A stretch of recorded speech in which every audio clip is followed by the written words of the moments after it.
kanay akong gihimo ay mani ang pag-trimming. So kailangan isintro mo ang item sa paterswelo para na kasigsag ang agi. So kailangan mo ipasintro para pag tuyok ay pantay sila nga hindi wagol.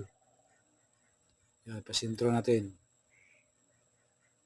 para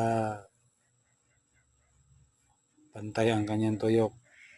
Kulang pa konti pero okay na lang. Pwede na rin. Uga. Natuyo na. Wala nang hindi na basa. Kailangan basahin mo yan para didikit yan. Didikit, kakapit siya sa bakal. Hindi siya matanggal pag kumakapit na siya.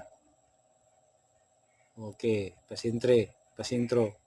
Sintering ang kailangan natin para pagtuyok, pag-ikot ay hindi wagwawagol, wagol-wagol.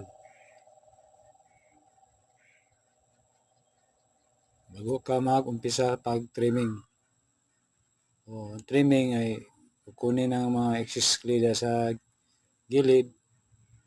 Ang size, kunin mo ang size sa bottom, kung anong size niya, sukatin mo para pantay-pantay sila lahat, parang gimuldi. So, yun lang mga lods. Salamat sa inyong pagpanood at sa pagsuporta.